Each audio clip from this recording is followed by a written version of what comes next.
መጾም አለመጾም ኃጢአትም አይደለም ጽድቅም አይደለም።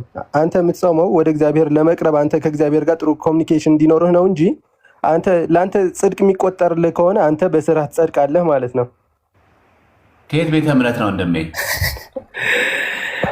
ኦርቶዶክስ ነኝ። ኦርቶዶክስ ቤተክርስቲያን ምን ታስተምራለች? ለምሳሌ 7ቱ አጽዋማት ውስጥ ነው አይደለም የሐዋርያት ጾም? ዲያቆን ቆይ እስኪ በዚህ መልኩ እንትን አማን እስኪ የሰው ስራ ምንድን ነው? የሰው ስራ የምትለው ጾም የሰው ስራ ነው ማለት ኤክስፕሌን አድርገው። ስራ ስትል አንተ እኮ ነህ ስራ ያልከው ቅድም። በስራዬ በጽድቄ ትጾማለህ። አዎ ምን መሰለህ። ስለዚህ ቆይ አንዴ ቀስ እያልክ አማን ፕሊዝ ወንድሜ። እኔም ዲያቆን ዘማርያም ብዙ ጩኸት የምንወድ አይደለን። የሚገርምና ጾም የሰው ስራ ነው። ችግር የለውም። ጾም የሰው ስራ ነው። አዎ ነው። ኧረ እባክህ ነው። ስራ ዲፋይን ስናደርገው ምን መሰለህ፣ እሱን አልጠየኩም። አማንዬ ፕሊዝ አዳምጠኝ። የጠየቁ ጾም የሰው ስራ ነው ወይ? አዎ ጾም የሰው ስራ ነው። በጣም ጥሩ። አምላካችን ኢየሱስ ክርስቶስ ምን አለ መሰለህ፣ የአንተ ሐዋርያት ምንድን ነው የዮሐንስ ሐዋርያት ይጦማሉ፣ የአንተ ሐዋርያት ግን አይጦሙም ብሎ ጠየቁት አይደል ጌታን። ከዛ ጌታን ብሎ መለሰ፣ ሙሽራው ከነሱ ጋር ሳለ ሚዜዎች አያዝኑም፣ ሙሽራው ከነሱ በተለየ ጊዜ ግን ይጦማሉ አለ አይደል? እሺ ትክክል። በጣም ጥሩ። ሙሽራው የተባለው ማን ነው? ክርስቶስ ነው። ሚዜ የተባሉት ማን ናቸው? ሐዋርያት። ይጦማሉ ብሎ ጾምን መጾም እንዳለባቸው ሚዜዎች የተናገረ ማን ነው? ቆይ አልተግባባንም መሰለኝ። እኔ ቃሉን ብቻ ነው እየጠየኩ ያለሁት። አንድ ያማን ፕሊዝ፣ እኔ ቃሉ ላይ ፎከስ አድርግ። መጦም አለባቸው ብሎ የተናገረው ማን ነው? ሐዋርያት። ኖ መጦም አለባቸው ብሎ የተናገረው ማን ነው? ክርስቶስ። በጣም ጥሩ። ሁለተኛ ደግሞ ልምጣል። አንድ አጋንንት ያለበት ሰው ወደ ጌታ መጡና ጌታ ምን አለ? ይህ አጋንንት ያለ ጾምና ያለ ጸሎት አያወጣም ማለት ትክክል ብለዋል። በጣም ጥሩ። ያለ ጾምና ያለ ጸሎት አያወጣም ማለት ነው የእግዚአብሔር ጸጋ አያድርብህም ማለት ነው። ያለ ጾምና ያለ ጸሎት አያወጣም ማለት ነው። አይጠየቁ ያለ ጾምና ያለ ጸሎት አያወጣም ማለት ነው ያልኩ። ይሄማ ቃሉ እኮ በቃ ካልጾምክ ሰይጣን አታወጣም። እንጃ ምን ልል ፈልገህ ነው? ምን ትለኛለህ? ይሄን ክፍል ስታነበው ያለ ጾምና ያለ ጸሎት ይህ አጋንንት አያወጣም ማለት ምን ማለት ነው ብትባል ምን ማለት ነው የምትመልሰው? ካልጾምክ ካልጸለይክ ሰይጣን ማውጣት አትችልም። በጣም ጥሩ። ሰይጣን ማውጣትም አትችልም፣ ሰይጣንም ካንተ አያወጣም ማለት ነው አይደል?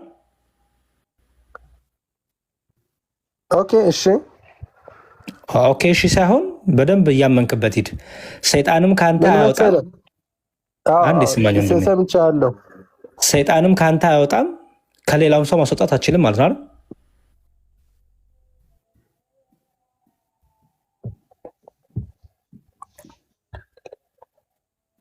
አማን ትክክል ብያለሁ። ኔትወርክ መሰለኝ ዝም አላ።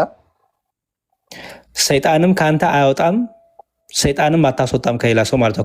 የጾምና የጸሎት ህይወት ከሌለ አይደል? አዎ ትክክል። ስለዚህ መጾም መጸለይ ግዴታ ነው ማለት ነው አይደል? መጾም መጸለይ ግዴታ አይደለም እንኳን አይደለም ያልኩት እኔ አላልኩህም። እኔ ትምህርቱን ብቻ ነው እያወራ ያለሁት። መጾም መጸለይ ግዴታ ነው አይደል? ችግር የለውም። እኔ ጥያቄ ጋር እመጣለሁ። መጀመሪያ ትምህርቱን እንወቅ። የቤተክርስቲያን እሱ ጋር አይደለም ችግር እኮ አማን አንድ ያዳምጠኝ። አማን ችግር አይደለም ማውራው። መጀመሪያ ትምህርት ይቀድማል። ትምህርቱ ካለቀ በኋላ ኦርቶዶክሳዊ ትምህርቱ ምንድን ነው የሚለው ማወቅ አለብን። አሁን ኦርቶዶክስ ነኝ ስላልክ ነው በዚህ ልክ የምናወራ። ጴንጤኔን ብትኖሮ በሌላ መልኩ እናወራክ ነበረ።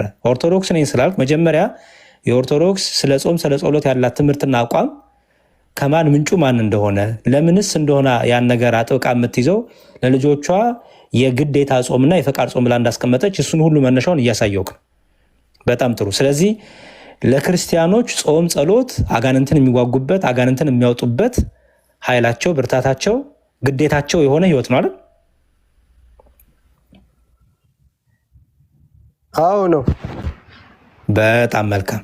እዚህ ውስጥ አሁን አስተውል። እዚህ ውስጥ አሁን የሰው ስራ እስካሁን የተማማርን ውስጥ የሰው ስራ የሆነውን አሳየኝ። እሺ አሁን ልንገርህ፣ አንተ ስትጾም ራስህን አድክመህ የእግዚአብሔር ጸጋ መንፈስ ቅዱስ እንዲያድርህ መጾም ነው። ምክንያቱም ክርስቶስ ምን አለ መሰለ፣ እኔ ሲሄድ ይጾማሉ ነው ያለው፣ ያዝናሉ ነው ያለው። ክርስቶስ ከእኛ ሲለይ እና እኛ ጾመን ጸልየን ወደ ክርስቶስ እንቀርባለን። ትክክል። የኔ ጥያቄ ግን ምን መሰለ፣ አለመጾምህ ኃጢአት አይደለም። መጾም አለመጾም ኃጢአትና ጽድቅ ሊቆጠር አይችልም። አንተ ስትጾም ወደ እግዚአብሔር ያለህ ግንኙነት ማቅረብ ነው። ወደ አንተ የእግዚአብሔር ጸጋ አንተ ጋር እንዲያድር ለማድረግ የሚጠቅም ነው እያልኩ ያለሁት። የጾምና የጸሎት ህይወት ከሌለክ ከእግዚአብሔር ጋር ኮኔክሽን አለ፣ ኃይል ታገኛለህ፣ ጸጋ መንፈስ ቅዱስ ያድርብሃል። የጸሎትና የጾም ህይወት ከሌለ አያድርብህም አይደል?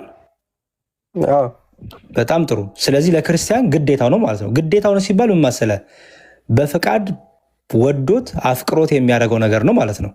እኛ በክርስትና ህይወት ግዴታ የምንለው ህይወት አለን። ግዴታ የምንለው ህይወት ተጨንቀን ተጠበን ሳንወደው ሳንፈቅደው ሳይሆን ወደን ፈቅደን ይሄማ ህይወቴ ነው። ለምሳሌ ሰራተኛ ነህ፣ ትሰራለህ። ኦኬ። ለምሳሌ አስተማሪ ሆንክ እንበል፣ የሆነ ሃይ ስኩል ውስጥ ወይ ዩኒቨርሲቲ አስተማሪ ነህ ልበል አይደል? ግዴታ አለብህ አይደል? እንደምትሰራበት ቦታ ግዴታ አለብህ። ኦኬ። ግዴታው ከምን አንጻር ከምኑ ጋር አብሮ የመጣ ነው? ከስራው። በጣም ጥሩ። በመንፈሳዊ ህይወትም ከመንፈሳዊ ህይወቱ ጋር ግዴታ አለ የለም? አሉ። ግዴታው ግን ወደን ፈቅደን ጥቅሙ ገብቶን የምናደርገው ነው አይደለ? ትክክል። ለምሳሌ የቅዱስ ቁርባን ህይወት ግዴታ ነው አይደለም? አዎ ነው፣ ግዴታ ነው። ለምንድን ነው ግዴታ የሆነው? የክርስቶስ ስቅለትን እያስተዋወስን እንድንኖር። ዘላለማዊ ይሰጣል ቅዱስ ቁርባን? እኔ እንደዛ ብዬ አላምንም። በጣም ጥሩ። ጥሩ። ጨርስና ምን መሰለህ፣ ወደ ሌላ ዳይቨርት እያደረግን ነው መሰለኝ። አማን፣ ማንም ዳይቨርት አላደረገም። ፕሊስ። በቤተክርስቲያን ከአንድ ክርስቲያን የሚጠበቁ ህይወቶችን እየነገርኩ ያለሁት ኦርቶዶክሳዊ ትምህርት ነው እየነገርኩ ያለሁት። አሁን አንተ የተናገርከው ኦርቶዶክሳዊ ትምህርት አይደለም፣ የኦርቶዶክስም ትምህርትና እምነትም አይደለም አሁን የተናገርከው። አንድ ልቀጥል። ለምሳሌ ሰው ግዴታ ለመዳን መጠመቅ አለበት ብለህ ታምናለህ?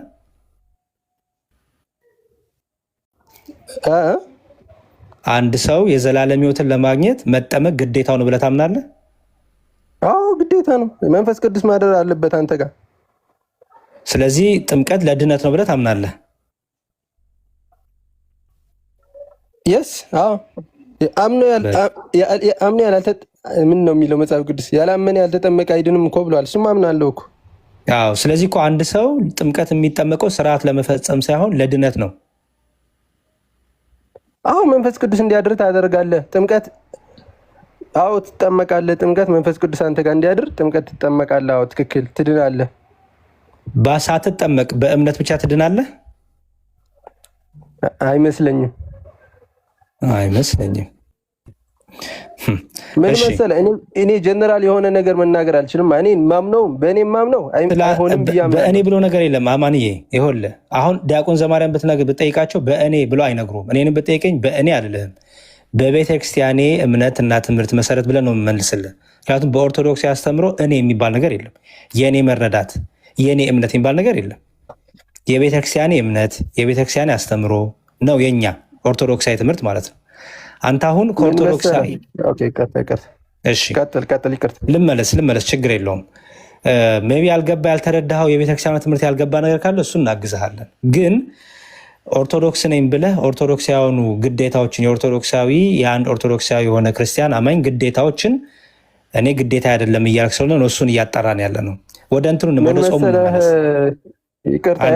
ልጨርስልህ። ወደ ጾሙ እንመለስና ልጨርስ። ትቀጥላለህ አንድ ጊዜ ጴንጤ ነው ምናምን እያሉ ነው ኮሜንት ላይ። ምን መሰለህ ችግር የለውም። አንድ ስማኛ ማለት ጴንጤነትም ሆነ ኦርቶዶክስነት የሚታወቀው ሰዎች ጴንጤ ኦርቶዶክስ ላሉ ሳይሆን ከአንደበት በሚወጣው ትምህርትና ምስክር ነው። ስለዚህ ከአንደበት በሚወጣው እኔ ራሱ አንዴ ስማኛ ማለት ምንም ጥያቄ ጠይቅ፣ ችግር የለውም። ቅድም ግን ጥያቄ መልሰን ስንጠይቅህ ኦርቶዶክስ የማታምነውን ዶግማ ያልሆነውን ነገር ይሄን እምነቴ ነው ብለህ ተናግራል። ለምሳሌ ቅዱስ ቁርባን የዘላለም ሕይወት አይሰጥም ብለህ ታምናለህ። ስለዚህ ደግሞ ኦርቶዶክሳዊ ትምህርት አይደለም። አንድን ኦርቶዶክስ የሚያሰኘው ትምህርቱ ነው፣ አንደበቱ ምስክሩ ነው። ምስክርህ ደግሞ ኦርቶዶክሳዊ ትምህርት አይደለም። ስለዚህ ኦርቶዶክስ አይደለም ብዬ እኔም ነግሬያለሁ። ኮመንቱማ ምን እነሱ በኮመንት ነው፣ እኔ በድምፅ እየነገርኩ ነው ያለሁት። አሁን ወደ እንትኑ ልመለስ። መጽሐፍ ቅዱስ ለምሳሌ አንድን መልካም ነገር አውቆ ለማያደርገው ሰው ለዛ ሰው ኃጢአት ነው ይላል አይልም? ይላል። ጾም መጾም መልካም ነው አይደለም? ነው። ጾም አለመጾምህ ኃጢአት ነው አይደለም? ጥያቄ አልገባም። የሐዋርያት ጾም አለመጾም ኃጢአት ነው ስላለ ነው እየጠየቅኩ ያለው። ጠቅላላ ጾም ሲባል ሐዋርያት ጾምን ይጨምራል፣ ሰባቱ አጾሙትን ይጨምራል። የጠየቅኩ ፍቃድ ጾምን ይጨምራል። እኔም ማምነውን ልንገር። አንዴ ስማኝ።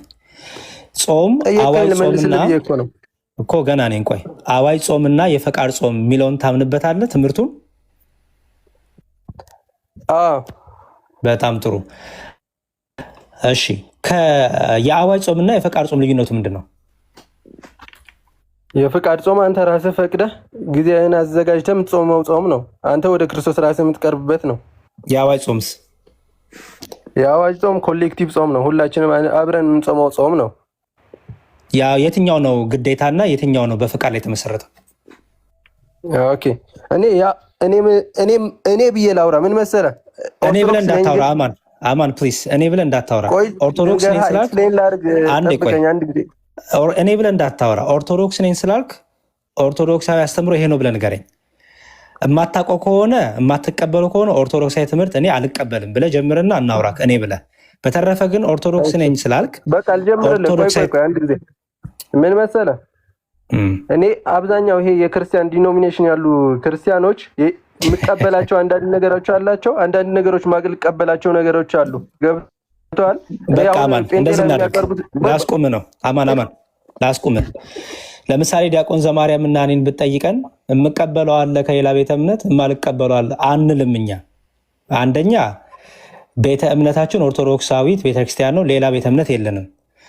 እንዲያው ጴንጤን ከዚህ አንጻር ይመቹኛል፣ ፍቅር ሲዝም ከዚህ አንጻር ይመቸኛል፣ ሙስሊም ከዚህ አንጻር ይመቸኛል ብለን ክርስቲያን አይደለም። አንዴ ስማኝ፣ ምሳሌ ነው የሰጠሁት። ስለዚህ እንደዚህ አይነት ህይወት የለም፣ መጽሐፍ ቅዱስም አይፈቅድልህም። ከጌታ ስጋና ደም ህብረት ካላረክ በጌታ ስጋና ደም ከአንዱ ስጋና ከአንዱ ጽዋ በህብረት ካልጠጣ ከሌላ ሰው ጋር ህብረት ከሌላ ቤተ እምነት ጋር ህብረት የለንም። ኦርቶዶክሳዊ አስተምሮ የለህም ምነው። ለዛ ነው ያልገባ ነገር ካለ በጥያቄ መልኩ ወይ አቅርብና ይሄን ትምህርት እስቲ አስረዱኝ አልገባኝም ብለህ ጠይቀን። ኦርቶዶክስ ነኝ ብለህ ግን ኦርቶዶክሳዊ ትምህርት የማይለውን ኦርቶዶክሳዊ ዶግማና ቀኖና የማታምነውን ነገር ኦርቶዶክስ በሚል ስም ባታቀርበው ጥሩ ነው ላንተም። ምክንያቱም እንደዚህ ቻሌንጅ ትደረጋለህ። ወደ እንትኑ ልመለስና ልጨርስ፣ ከዘማርያም ጋር ትቀጥላለህ። ቅድም ምን አልኩ? መጽሐፍ ቅዱስ መልካምን ነገር አውቆ ለማያደርጋት ለእርሱ ኃጢአት ነው ብሏል አይደለ?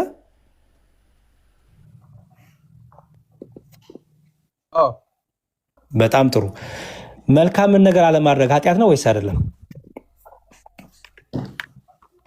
ኃጢአት ነው።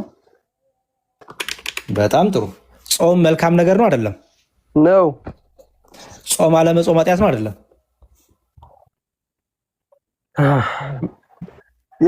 ጥያቄ ስላልገባ እኮ ነው። የኔ ጥያቄ ከመለስክልኝ ጥያቄ መለስኩልህ። ጾም መጾም መልካም ነው ስል አዎ። ጾም መልካም እንደሆነ እያወቅ አለመጾም ኃጢአት ነው አይደለም? እያወቅ አለመጾም ኃጢአት ነው። በጣም መልካም። በቃ ስለዚህ ዲያቆን ዘማርያም ያሉት በቤተክርስቲያናችን ይሄን ልንገርክና ልጨርስ። ቤተክርስቲያናችን ልጆቿን ስለ ጾም ታስተምራለች። በደንብ ስማኝ። ስለ ጾም ታስተምራለች፣ ስለ ጾም ታሳውቃለች። ጾም፣ ጸሎት ቤተክርስቲያን የብዙ ሺህ ዓመት ህይወቷ ነው። ከመነሻውም ጀምሮ ክርስቶስ ራሱ ጾምና ጸሎትን ለቤተክርስቲያን የሰጣት ርኩሳን መናፍስትን የምትዋጋበት ከእግዚአብሔር ጋር ኮሚኒኬት የምታደርግበት ኃይል ጸጋ የምታገኝበት ጸጋ አድርጎ ሰጥቷታል። ምን ጸሎትና ጾምም ማለት ነው። ማቴዎስ ወንጌል ምዕራፍ 5:6-7 አንቀጸ ብፁዓን አንብባጥና ቤተክርስቲያን ይህን ካገኘችበት ሰዓት ጀምሮ ለልጆቿ በሁለት መልኩ ይህን ጾም ዴሊቨር ታደርጋለች። የፍቃድና የአዋጅ ጾም ብላ። የአዋጅ ጾም የሚባለው ለክርስቲያኖች ግዴታ የሆነ ጾም ነው። ለምን? አንደኛ ስለ ሀገር፣ ስለ ግል ህይወትም፣ ስለ መንፈሳዊም ድካምም፣ ስለ ብዙ ነገሮች እንደ አንድ ክርስቲያን ህይወታችን ነውና የምናደርገው፣ በህብረት ግን የምናደርገው ነው። በህብረት ስለ ሀገር ጾም ጸሎት ይያዛል። ስለ በሽታ ስለተለያዩ ነገሮች አምልኮ ክፍል ስለሆነ ማለት ነው። ራሱ ጾም ጸሎት አምልኮ ነው ራሱ ከእግዚአብሔር ጋር ኮሚኒኬት የምታደርግበት። ስለዚህ ይሄ ሰባት አጽዋማት ብላ አስቀምጣ ከመጽሐፍ ቅዱስ ወስዳ መጽሐፍ ቅዱስን ቤዛ አድርጋ 7 አጽዋማትን ለልጆቿ ግዴታ ብላ ሰጥታለች። ግዴታ ማለት ነው የሚችል ጤነኛ የሆነ መጾም መጸለይ የሚችል በጾም በጸሎት ህይወት ውስጥ ራሱን ጊዜውን መስጠት ማሳለፍ የሚችል ሰው እነዚህን ነገሮች ግዴታው ይሆናል ማለት ነው። ሁለተኛው ደግሞ የፍቃድ ጾም አለ። የፍቃድ ጾም ማለት ደግሞ ማለት ነው ሰዎች ከነዚህ ተጨማሪ ነው ማለት ነው። አስተውል። የአዋይ ጾምን ትተው አይደለም ፍቃድ ጾም የሚጾሙት። የፍቃድ ጾሙ እንደ ግዴታ ሆኖ ደግሞ ተጨማሪ ለበረከት ብለው እንዴ ጾም ጸሎቴ ላበርታ ከእግዚአብሔር ጋር ቡራኬ በብዙ በረከት። ምክንያቱም መጽሐፍ ቅዱስ ይላል ብዙ ለተጋው ብዙ ይሰጠዋል ይላል አይደለ? ስለዚህ ብዙ ደግሞ በቃ በፍቅር ለክርስቶስ ከዚህ በላይ እንዴ ለምን አንገዛም? መንፈሳዊ ኃይሉ ብርታቱን እስከ መጨረሻው ቀጣይ ድረስ አጸናለሁ ለሚል ሰው ደግሞ ተጨማሪ ደግሞ ምን አለው ማለት ነው? የፍቃድ ጾም አለው። ሁለቱንም ጾም በመጽሐፍ ቅዱስ እናሳይሃለን። ኦኬ። ስለዚህ ልጆቿን ይሄን ታስተምራለች። ይሄን እያወቀ መጾም እየቻለ መጸለይ እየቻለ ግን አይ መብላት ይሻለኛል፣ ፏ ማለት ይሻለኛል፣ ሰውነቴን ማግዘፍ ይሻለኛል፣ እንዲሁም መንደላቀቅ ይሻለኛል፣ ጾምና ጸሎት ለስጋ አይመቸኝም፣ እንዲሁ በቃ ዝም ብሎ ማካበድ ነው ራስን እንደዚህ ማድረግ በቃ ክርስቶስ እኮ ጾሞልኛል፣ ጸልዮልኛል፣ ምን ይሰራል? እንዲሁ ኦርቶዶክሲያን ሲያካብዱ ነው። እንዲሁ እኮ ስጋን ባደከመ አይደለም እያሉ በትዕቢትና በትምክህት ጾምን የሚጠሉ ሰዎች አሉ። አዎ ለእነዚህ ኃጢአት ነው። ግን በህመም ምክንያት፣ በበሽታ ምክንያት፣ በእርግዝና ምክንያት በእነዚህ ምክንያቶች እንኳን ጾም ላይ ደርሰው የግዴታ ጾም ላይ ደርሰው እንኳን ክርስቲያኖች ይሄን የግዴታ ጾም ላይ ጾም የሚችሉበት ደግሞ ኤክሴፕሽናል ኬዞች ይኖራሉ። ቤተክርስቲያን ይህንን በደንብ አድርጋ ስርዓት ሰርታለች።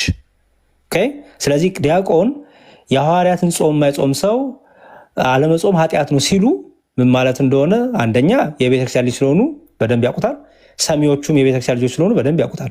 እኔ አሁን ያን ስሰማ እውነታቸውን ነው ያልኩት። ለምን መጾም እችላለሁ፣ መጾም እየቻልኩ መጸለይ እየቻልኩ ግን መብላት ወድጄ መጠጣቱ ስጋዬን ማገዘፍ ማደለብ ወድጄ ቺል ማድረግ ፈልጌ በቃ እንደፈለኩ መፋነን ፈልጌ ከሆነ ጾምን የምጠላው የምሸሻው አዎ ኃጢአት ነው፣ ህገ እግዚአብሔርን እየጣስክ ነው። ስለዚህ ዲያቆን ከዛ አንጻር የተናገሩት ሀሳብን አቅርብ። ይቅርታ ካረዘምኩብህ ዲያቆን ይቀጥሉ።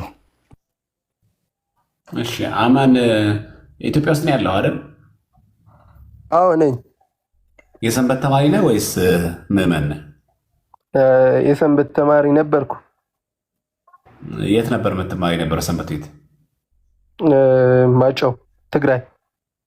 ጥሩ። ሰንበት ቤት ስትማሩ ስለ አዋጅ አጽዋማት ተምራችኋል? አዎ። የአዋጅ አጽዋማት እነማን ናቸው? ስንት ናቸው? ሐዋርያት አለ። ይሄ ጥሩ። ስለዚህ የሐዋርያት ጾም የአዋጅ ጾም ነው አይደል? ትክክል ነው። ጥሩ። ከአዋጅ ጾም ውስጥ የሐዋርያት ጾም አለመጾም ይቻላል ብላችሁ ተምራችኋል?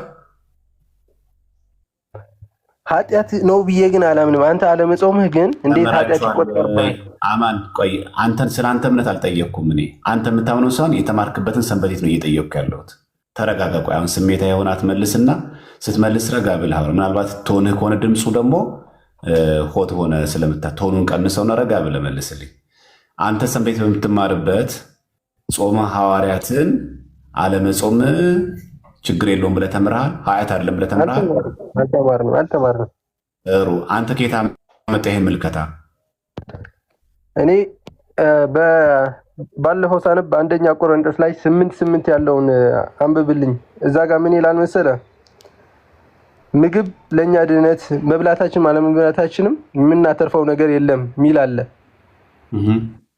ከዛ የሆነ ሰው ጾመም አልጾመም ኃጢአት ይቆጠርበታል ብዬ እኔ እንደማምነው ምለው እኔ ኦርቶዶክስ እንደዚህ ነው ብዬ ለመናገር ስለማልፈልግ ነው። ገብቶሃል? ስለማትፈልግ ሰው ስለማይሆንም ጭምር ነው። በቤተክርስቲያን ትምህርት የማስተካከል ያለብን ነገር ልንገርህ። ቆይ እንኳን በኦርቶዶክስ እምነት በፕሮቴስታንትም ሆኖ አንድ ሰው ባለበት ዲኖሚኔሽን የመናገር ግዴታ አለበት። ኦንሊ ጂሰስ ከሆነ ቆይ አዳምጠኝ፣ ሚዩት አድርግና አዳምጠኝ። ኦንሊ ጂሰስ ከሆነ የኦንሊ ጂሰስን አስተምሮ ነው የሚናገረው። ሉተራያን ከሆነ የሉተራያን ነገር ነው የሚናገረው። በደንብ ስማኝ። ካልቪኒስት ከሆነ ሪፎርምድ የሚባሉት እነዛ ከሆነ ሪፎርምድ ነው የሚናገረው። ሪፎርምድ ማያወሩትን ካልቪኒስቶች የማያወሩትን ካልቪኒስት ነኝ ብሎ መናገር አይቻልም። ሉተራውያን ከሆነ የሉተራውያንን፣ ኦንሊችስ ከሆነ የኦንሊችስን ነው። አንተ ምንድነው ይመስለኛል አካሄድ የእንትኑ ነው የፕሮቴስታንቶች ዲኖሚኔሽኖቹን የተወሰነ ቀንጨ መያዝ ነው ትፈልገው። ኦንሊችስም ክርስቲያን ነኝ ይላል። ሪፎርምድም የሆኑት ክርስቶስ ለዓለም አልተሰቀለም ለተወሰኑ ሰዎች ነው የሚሉትም አለ፣ ሉተራውያንም አለ። አንተ ከዚህ ውስጥ የግል ምልከታ ልትወስድ ማለት ነው። እምነት አልባነ ቤተክርስቲያን የምታስተምሩ ትምህርት አለ፣ ግን ኦርቶዶክስ ነህ። ግን ምንድን የምታደርገው ኦርቶዶክስ ታስተምረው እዛ ውስጥ አንተም በፈለግከው መንገድ ልተረጎ ማለት ነው። ያ ደግሞ አይፈቀድም። የሚፈቀደው ምንድን ነው? የኦርቶዶክስ ቤተክርስቲያንን ትምህርት በሚገባ መማር ነው። አሁን በትምህርት እናምጣው። ለምሳሌ ጾም የስጋ ስራ ነው ወይስ መንፈሳዊ ነው? የመንፈስ ፍሬ ነው። እርሳ ድገምልኝ። ጾም ምንድን ነው ያልከው? የመንፈስ ነው ወይስ የስጋ ነው ያልከው? የስጋ ስራ ለምሳሌ ገላትያ 5 ላይ የተጠቀሰው የስጋ ስራ ነው ወይስ መንፈስ ፍሬ ነው? ጾም የመንፈስ ስራም ሊሆን ይችላል፣ የስጋም ሊሆን ይችላል። ስለምትጾም ራስህን ስለምትጎዳ በስጋ ማለት ነው። የስጋ ስራ ይሆናል ጾም? ስራ ሳይሆን ራስህን የምትጎዳለህ ነው እያልኩ ያለሁት። ስራው የመንፈስ ነው።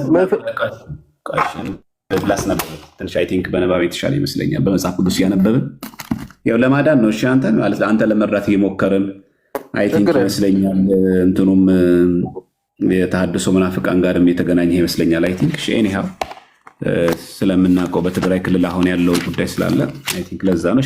ኤኒሃው እንቀጥል እስኪ በእውቀት እናድርገውና እስቲ አብረን እያነበብን ትነግረኛለህ። ሐዋርያው ቅዱስ ጳውሎስ ከተናገረው ነው መጠቅስልህ፣ ከዛ ትነግረኛለህ አንተ። የሁለተኛ ቆሮንቶስ በደንብ ስማኝ፣ ምዕራፍ 6 ቁጥር 3 ጀምሮ። እሺ በደንብ ስማ። አገልግሎታችንም እንዳይነቀፍ በአንዳች ነገር ማሰናከያ ከቶ አንሰጥም ይላል። ምናችን እንዳይነቀፍ ነው የሚለው? አገልግሎታችን እንዳይነቀፍ በአንዳች ነገር ማሰናከያ ከቶ አንሰጥም። ያ ማለት በር አንከፍትም፣ እድል ፈንታ አንሰጥም። ሰዎች እኛ የሚነቅፉብን መንገድ አንፈቅድም። ምናችን እንዳይነቀፍ፣ አገልግሎታችን እንዳይነቀፍ። ነገር ግን በሁሉ እንደ እግዚአብሔር አገልጋዮች ራሳችን እናማጠናለን። እንደማን? እንደ እግዚአብሔር አገልጋዮች። እንደ እግዚአብሔር አገልጋዮች ፐርሶናሊቲን በደንብ ስማውን። እንደ እግዚአብሔር አገልጋዮች ራሳችን እናማጠናለን። እሺ በብዙ መጽናት። በብዙ መጽናት የእግዚአብሔር አገልጋዮች መገለጫ ነው አይደለም? አዎ ነው። በመከራ መገለጫ ነው አይደለም? ነው። በችግር ነው። በጭንቀት ነው። በመገረፍ ነው። እሱ በወህኒ ነው። በሁከት፣ በድካም፣ እንቅልፍ በማጣት፣ በመጦም ይላል። ጾም የእግዚአብሔር አገልጋዮች መገለጫ ነው አይደለም? ነው። ነው። ስለዚህ ጾምን በመጽሐፍ ቅዱስ ከእግዚአብሔር አገልጋዮች መገለጫዎች ውጭ የስጋ መገለጫ ሆኖ አገልግለዋል። እግዚአብሔር የምታገለግለው እኮ በስጋ የምታገለግለው ትችላለህ። አይመስልም?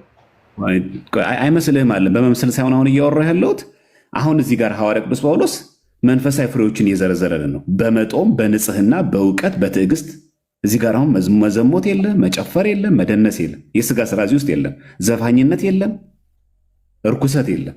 አሁን እዚህ ጋር በመጦም ይላል፣ በንጽህና፣ በእውቀት እንደ እግዚአብሔር አገልጋዮች ነው የሚለው።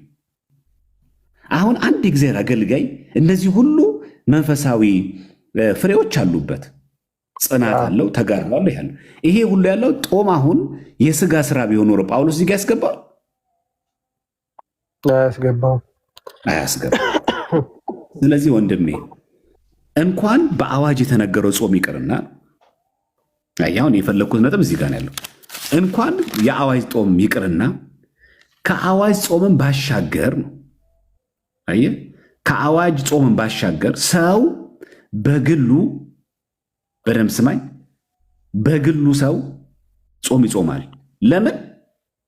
ከስጋ ስራዎች ሳይሆን የመንፈስ ፍሬ ተደርጎ ስለሚታሰብ። ለምሳሌ በሐዋርያት ዘመን የነበረውን አንድ ጥቅስ ላሳይ። የሐዋርያት ሥራ ምዕራፍ 27 ላይ ማለት ቁጥር 9 ላይ እንደዚህ ይላል። ብዙ ጊዜም ካለፈ በኋላ የጦም ወራት አሁን አልፎ ስለነበር ይላል። የምን ወራት ይላል? አሁን የጾም ወራት የተባለው ኦፊሻል ነው? በጋራ የሚጾም ነው? የግል ጾም ነው? ይሄ ጾም የጋራ ጾም ነው ሊሆን የሚችለው ወራት ስላለ፣ ምክንያቱም ወራት ስላለ ማለት ይሄ ነው የሚገኘው ሐዲስ ኪዳን ላይ። ይሄ የጾም ወራት የነበረው የስጋ ነው የመንፈስ ስራ ነው? የመንፈስ ስራ ነው አይደል? ምክንያቱም እዚህ ጋር አሁን እንደሚለው ብዙ ጊዜም ካለፈ በኋላ የጦም ወራት አሁን አልፎ ስለነበር ይላል። ወራት ነበር ማለት ነው። በመርከብ ለመሄድ አሁን የሚያስፈራ ነበረና አሁን ጳውሎስ ጉዞ ሊጀምር ነው፣ ግን ጉዞ አስፈሪ ነው። ግን እዚህ ጋር ጊዜውን ሲነግረን መቼ ነበር ይላል? የጦም ወራት ይላል። ይህ የጾም ወራት የስጋ ስራ ነው? አንድ ጊዜ ልጠይቃ፣ የመንፈስ ነው እሱ። ይሄ የጾም ወራት የሚለው ግን የአይሁድ ጾም አይደለም እንዴ? አዎ፣ ይሄ የአይሁድ ጾም የስጋ ነው። አይ እሱማ የመንፈስ ነው፣ እሱ ተግባብተናል። ስለዚህ ጾም ሲባል እሱማ ጾመ ሐዋርያት አለ፣ ጾመ እግዚእ አለ፣ የእመቤታችን ጾም አለ። እሱ ይከፋፈላል አለ። አሁን ልነግርህ የፈለግኩት ግን በሐዲስ ኪዳን ቀን ተወስኖ ጊዜ ተወስኖ መጾሙን ሐዋርያት አልነቀፉም ማለት። አሁን ለምሳሌ አይተህ ከሆነ ግዝረትን ነቅፈዋል። መገረዝም አለመገረዝም ከድህነት ጋር እንደማይገናኝ አይተሃል። አይ ኦፊሻል የተናገሩት። ሁለተኛ ኦሪት ያለ ወንጌል ሲባል ኖ ኦሪት በወንጌል ተተክታለች ብሎ ተናግሯል። ግን ሐዋርያት በመልእክታቸው በትምህርታቸው ጌታችንም ራሱ ጦምን የነቀፉበት ጦምን ትክክል አይደለም ያሉበት አለ። እስኪ አንደኛ ቆሮንቶስ ምዕራፍ 8 ቁጥር 8 እስኪ አስረዳኝ። እሺ ቆይ መጀመሪያ ግን አለ በመታበይ መጽሐፍ ቅዱስ ማለት ሰው ይሄን ብሎ ማለት እሺ 8 ስንት ምዕራፍ 8 ቁጥር 8 ምን አለን እዚህ ጋር? መብል ግን ወደ እግዚአብሔር አያቀርበንም፣ ባንበላ ምንም አይጎድለንም፣ ብንበላ ምንም አያተርፈንም። ይሄ ጥቅስ ምንድን ነው የሚናገረው? ይሄው እኮ ስለማይበሉ ምግብ እኮ ነው ትእዛዙ እዚህ ጋር ያለው። ይኸውልህ አንተ ምዕራፍ 8 ቁጥር 8 ከመሄድ በፊት ስለምንድን ነው የሚያወራው? ይሄ ለጣዖት ስለተሰዋ ስጋም ሁላችን እውቀት እንዳለን እናውቃለን። አየህ ኩዌሽኑ ምንድን ነው? ጾም ያስፈልጋል አያስፈልግም አይደለም። አየህ ጉዳዩ የግል ጾም ያስፈልጋል አያስፈልግም። ይሄ በዚህ በኩል ብጾም ጥቅም አለው፣ ጾም በዚህ በኩል ጾም ትጎዳለህ አይደለም ጥቅሙ። እሱ አለም የተቀመጠው ምንድን ነው? ለጣዖት ስለተሰዋ ስጋ መብላት አለመብላት ነው። ርዕሳችን ምንድን ነው? የጣዖት ስጋ ትበላለህ አትበላም አለ። ኮንሰፕቱ እኮ ነገር ከቁጥር 1 ጀምር ስትመለከት እኮ መልሷል። ይኸው አንደኛ ቆሮንቶስ 8 1 ጀምር። አንተ ለምን ከ8 ትጀምራለህ? ከቁጥር 1 ጀምር ስትናገሩ ራሱ ከዛም ይላል እውቀት ያስታበያል፣ ፍቅር ግን ያንጻል። ማንም አንዳች የሚያውቅ ቢመስለው ሊያውቅ እንደሚገባው ገና አላወቀም። ማንም ግን እግዚአብሔርን ቢወድ እርሱ በእርሱ ዘንድ የታወቀ ነው። ከዛስ እንግዲህ ይላል ለጣዖት የተሰዋውን ስጋ ስለመብላት የሰማይ ነው። አማን ርዕሱ ምንድን ነው? በጣዖት የተሰዋውን ስጋ ስለመብላት ነው። አይ ርዕሱ ጾም መጾም ችግር የለውም ብትበላም አትጎዳም ባትበላ አይ ስለ ጾም አይደለም ርዕሱ ሲጀመር። እንግዲህ ለጣዖት የተሰዋውን ስጋ ስለመብላት ጣዖት ሁሉ በዓለም ከንቱ እንደሆነ ከአንዱም በቀር ማንም አምላክ እንደሌለ እናውቃለን። ያ ማለት ለጣዖት የተሰዋው መብላት አይገባም። ከእግዚአብሔር ውጭ ሌላ አምላክ የለም። ሌላ አምላክ አለ ብለህ ፍሪዳና በግ ሌላ ፍየል አርደ ለጣዖት የተሰዋው መብላት አይገባም። መቼም ይላል ብዙ አማልክትና ብዙ ጌቶች አሉ። ነገር ግን በሰማይም ሆነ በምድርም ሆነ አማልክት የተባሉ ምንም ቢኖሩ ያ ማለት አማልክት ማለት አምላኮች ብዙ ቁጥር አማልክት ይባላል። ስለዚህ ሰው የጸጋ አምላክ ይባላል። እናንተ አማልክት ናችሁ ብሎ የለም መጽሐፍ ቅዱስ ላይ እኛን ዮሐንስ ወንጌል ምዕራፍ 10 ላይ አማልክት። ስለዚህ በሰማይ በምድርም መላእክት በሰማይ መላእክት አሉ፣ በምድርም እኛ አለን። ቢሆንም ግን ነው ይኸው እዚህ ጋር በሰማይም ሆነ በምድርም ሆነ አማልክት የተባሉ ምንም ቢኖሩ ለእኛስ ነገር ሁሉ ከእርሱ የሆነ እኛም ለእርሱ የሆንን አንድ አምላክ አብ አለን። ነገር ሁሉም በእርሱ በኩል የሆነ እኛም በእርሱ በኩል የሆንን አንድ ጌታ ኢየሱስ አለን። አየህ ምንም ቢሆን የጸጋ አማልክት ብንባል እኛ አማልክት ዘበጸጋ ቢባሉ መላእክት ግን የሁላችን ፈጣሪ ግን ማን አለ? እግዚአብሔር አለ። የሁላችን ጌታ ክርስቶስ አለ። አሁን የርዕስ ስለ ጾም ነው ወንድሜ።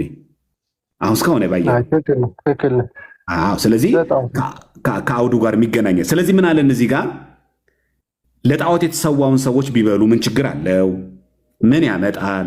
ምን ሳይድ ኢፌክት አለው? መብላት አለመብላት ምንድን ነው የሚያመጣው? ያረክሳል ወይ? ጥያቄው ይሄ ነው። ከዛ ስትቀጥል አሁን መቀጠል ነው። ጊዜ ካለን እንቀጥል። ከዛ ምን አለን? ነገር ግን ይህ እውቀት በሁሉ ዘንድ አይገኝም። ያው ይሄ እውቀት ሁሉም ጋር የለም። አንዳንዶች ግን ጣዖት እስካሁን ድረስ ስለለመዱ ለጣዖት የተሰዋ ነው ብለው ይበላሉና ህሊናቸው ደካማ ስለሆነ ይረክሳል። እንትኑን ባርከ ስለበላው እኮ አያረክስም፣ ግን ለጣዖት የተሰዋ ነው ሲባል ህሊና ግን ይረክሳል። መብል ግን ወደ እግዚአብሔር አያቀርበን። ስለበላኸው ያን ነገር አትቀርብም፣ ስላልበላህ ደግሞ አይጎዳም።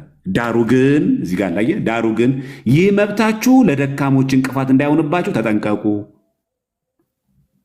ለምሳሌ ቻይና ሄደን ወንጌል ብንሰብክ አሳማ ይበላሉ። አሁን እኛ ሄደን ቻይናዎች ሆይ መጀመሪያ ወንጌል ለመቀበል ከፈለጋችሁ አሳማ መብላት አቁሙ ነው የምንለው። ምክንያቱም የክርስትና ዋና ዓላማ የአንድን ሀገር የአመጋገብ ስርዓት መቀየር አይደለማ። ከዛ ምንድን የሚለው እንደውም ጳውሎስ ይሄ ለጣዖት የተሰዋ ስጋ መብላት ችግር የለውም አይደለም እኮ የሚለው። ኧረ በጣም በከበደ ሁኔታ የሚያስረው እዚህ ጋር አንተ እውቀት ያለህ በጣዖት ቤት በማዕድ ስትቀመጥ አንድ ሰው ቢያይህ ደካማ ሰው ቢሆን ለጣዖት የተሰዋውን ለመብላት ህሊናው አይታጸንበትም? አይታነጽበትም? ይላል። አይሰናከልም? በአንተ እውቀት ይህ ደካማ ይጠፋል። እሺ፣ እርሱም ክርስቶስ የሞተለት ወንድም ነው።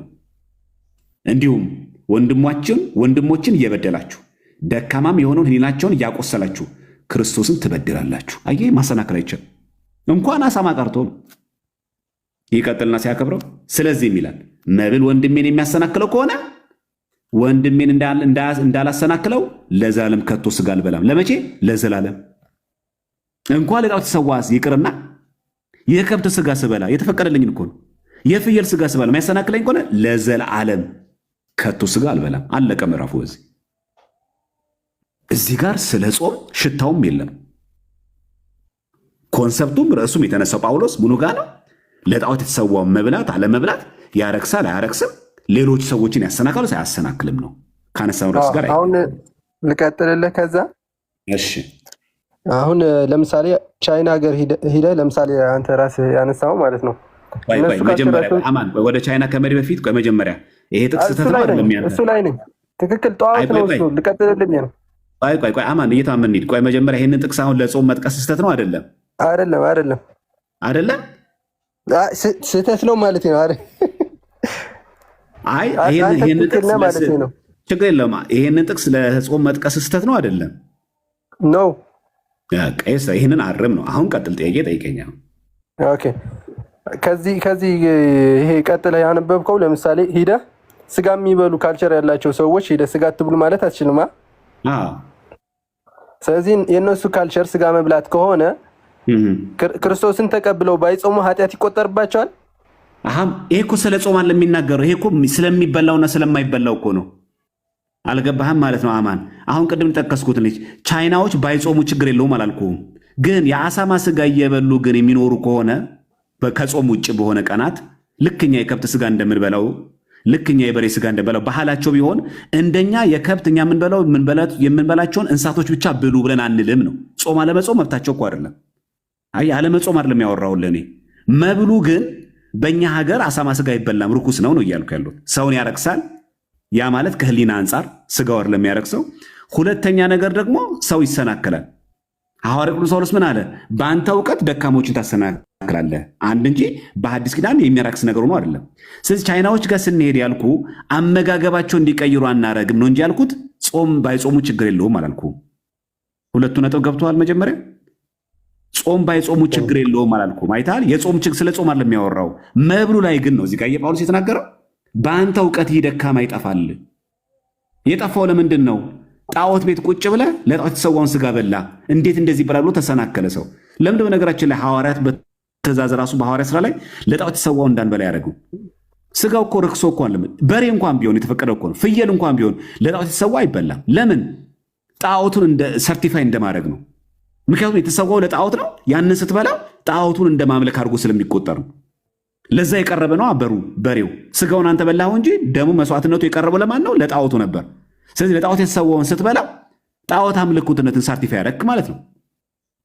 ለዛ አይፈቀድም ነው። አሁን እኔ ቅድም የነገርኩን የቻይናዎች የነገርኩ በተለያየ ሀገር በዓለማችን የተለያየ አመጋገብ ስርዓት አለ፣ የተለያየ ምግቦች አሉ። የክርስትና ዋና ዓላማ የአንድን ሀገር የአመጋገብ ስርዓት መቀየር አይደለም ነው ያልኩ እንጂ ማንኛውም ክርስቲያን የሆነ ሰው የማይጾም ማንም የለም። አሃታ ቤተክርስቲያናት ብትመለከታቸው ኦሪየንታል ቤተክርስቲያናት ማለት ነው፣ ኢቭን ምስራቃውያን ጾም ማይጾም ማንም የለም። አመጋገብ ስርዓታችን ግን እንደኛ ሁሉም የከብት ስጋ ነው የሚሉት ማለት አይደለም። የአመጋገብ ስርዓት ይለያያል። ዓላማው አመጋገብ ስርዓት መቀየር ሳልሆነ አንተ የጠቀስከው ይሄንን አንደኛ ለጾም ይጠቀስ አይደለም። አንድ ሁለተኛ ቅድም የሰጠው ምሳሌም ለጾም ይተሰጥ አይደለም። ሶስተኛ ነገር በመጽሐፍ ቅዱስ ጾምን በትዕቢት ማድረግ፣ ሰው እንዲያየን መጾም፣ ሰው እንዲያየን መጸለይ፣ ይሄ ተወገዘ ነው። ለምን ሰዎች እንዲያዩዋችሁ ነው ያለው እንጂ ጾሙ ኃጢአት ነው አላለም። እንደዛ ከሆነማ ክርስቶስ እኮ 40 ቀን አለሊት እኮ ጾሟል። በረከት አይፈልግም፣ ረድኤት አይፈልግም፣ ቅድስና አይፈልግም። ራሱ በባህሪው ቅዱስ ነው፣ ግን ጾሟል። ለምን? ለእኛ ምሳሌ ለመሆን ነው፣ አብነት ሊሆን እንጂ ጌታ ጾሞ የሚጨመርለት ነገሩ ኖሮ አይደለም። ስለዚህ ጾም በራሱ የስጋ ስራ ከሆነ ለመጀመሪያ ጊዜ የስጋ ስራ ያደረገው ማን ነው ልንል ነው። አንድ ይሄ። ሁለተኛ ኢቭን መንፈስ ቅዱስ ቢያድርብህ ራሱ ቅድም አንተ ስላነሳኸው መንፈስ ቅዱስ እንዲያድርልኝ ነው ይሄን የምጾሙ ስላልክ ኢቭን መንፈስ ቅዱስ ቢያድርብህ ራሱ ጾም ትጾማለህ። ይሄው እዚህ ጋር ለምሳሌ የሐዋርያት ሥራ 13 ላይ ምን ይላል? እዚህ ጋር መንፈስ ቅዱስ እነዚህም ጌታን ሲያመልኩና ሲጾሙ መንፈስ ቅዱስ በርናባስና ሳውልን ለጠራኋቸው ሥራ ለዩልኝ አለ። በዚያን ጊዜም ከጦሙ ከጸለዩ እጃቸውንም ከጫኑ በኋላ አሰናበቷቸው። ለምን? መንፈስ ቅዱስ ለዩልኝ ካላይ በቃ የምን ጾም ነው? የምን ጸሎት ነው?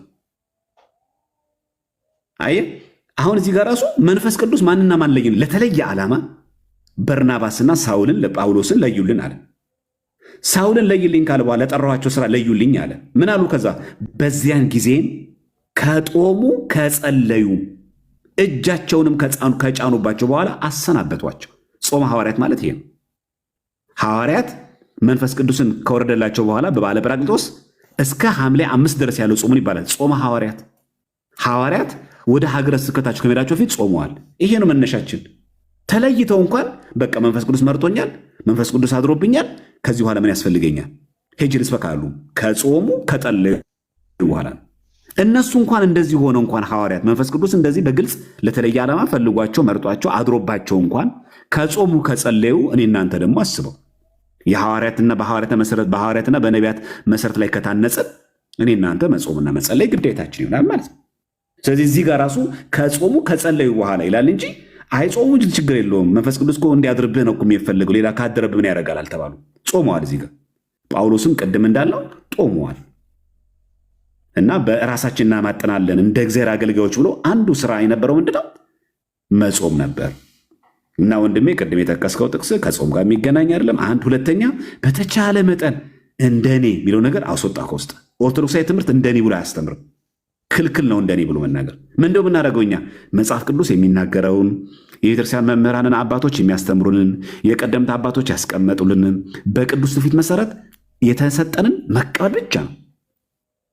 እዛ ውስጥ መጨመርም አይቻልም፣ መቀነስም አይቻልም። ለምን? እውነት ነው የተገለጠው። እዛ ላይ መጨመር አይቻልም። እዛ ላይ እንደኔ እንደሚመስለኝ ከሆነ እንደሚገባኝ ከሆነ ይህንን ፓርት እቀበለዋለሁ፣ ይህን ፓርት አልቀበልም ማለት አይቻልም። ቤተክርስቲያን ያስቀመጠችው ነገር ሙሉ ዋጥ አድርገን የምንቀበለው ቢጎረብጥም ማለት ነው። አሁን ለምሳሌ ግራህን ለሚመታ ቀኝን ስጥ ይላል አይደለም? አማን እየሰማኝ ነው? አማን ማውና ቀጥል። ግራህን ላይ መታ ታረገዋለህ አንተ። እውነትን እንነጋገር። አሁን ለቀልድ ሳይሆን የምሬን ነው የምጠይቅህ። አሁን የእግዚአብሔርን ቃል እንትን ልነግርህ አይከብዳል? እችላለሁ። ይከብዳል ግን የእግዚአብሔር ቃል ነው አይደለም? ነው። አሁን አንተ አንድ ሰው መጥቶ በጥፊ ቢያጮልህ እንካ ትለዋለህ? አታረገው። አሁን ባታረገው አንተ ስላራራርከው ግን ቃሉ ውሸት ነው አይደለም? እሱማ እውነት ነው። አየህ፣ አሁን ተመልከተው። የእግዚአብሔርን ቃል የምንቀበለው ስለ ጣመን አይደለም። በጣም ነው የሚመራው እኮ ይሄ። ምንም ሳታጠፋ ምንም ሳታረገው ዝም ብሎ ግንፍል ብሎ በጥፊ ቢያጮልህ እንካ ይህንንም አትለው። በጣም ነው የሚከብደው አይደል? ለምንድነው የከበደህ ግን? አይ መንፈሳዊነታችን ስላልተቀራ። ግን አሁን እኛ ምን ብለን ልናገር ይቻላል? እንደኔ ግን ብሎ አንድ ሰው ይሄ ለወንድም ነው ጥቅሱ ነገራችን። ለወንድም ነው ጥቅሱ የሚያገለግለው። ለወንድም ማለት ኦርቶዶክሳዊ ክርስቲያን ሆኖ ቢጎዳ መልሳ አትጉዳው ለማለት ነው። እንጂ ቤተክርስቲያን ሲቃጠል ቆመ ማለት አይደለም። እዚህ ጥቅሱ ራሱ ይሄ ግራ ላይ መታ ቀኝህን ስጥ የሚለው ጥቅስ የሚያገለግለው ለወንድም ነው። የገዛ ወንድም የገዛ እህት አንዱን ህይወትና ምን ቢጎዳ ክፉ ነገር አትመልስለት፣ ዝም በለው፣ ጸልይለት። ጠላት ቢመታ ትመታዋለህ ማለት ነው አይደለም? አይ ጠላት ሳይሆን ጠላት ክርስቲያን ከሆነ ማንም ሌላ ጠላት እንኳን ትቀበለዋለህ። የቤተክርስቲያን ጠላት ከሆነ ግን ቤተክርስቲያንን ሲያጠቃ ቤተክርስቲያንን ሲያጠፋት ግን ዝም ብለህ አታየውም። ለምሳሌ ሌባ ገብቶ አንተ ሊገድል ሲል ምን ታደርጋለህ ወንድሜ?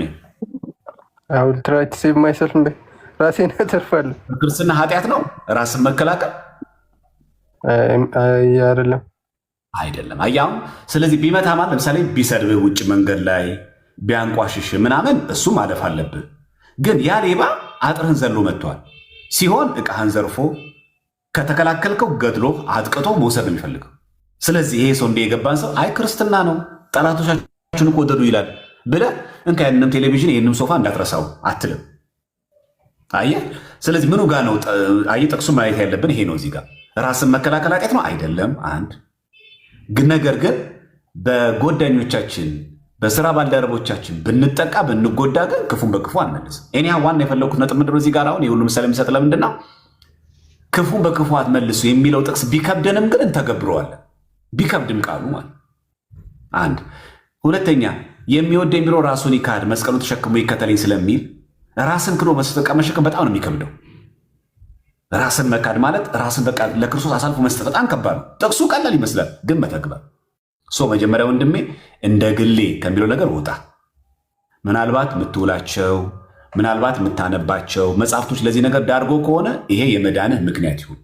ስህተት ነው ያለው ያውም ከትግራይ ክልል መጥተህ ያውም ደግሞ ከዛው ከሃይማኖት ኢምፖሲብል። ያ አይሆንም፣ ትክክልም አይደለም።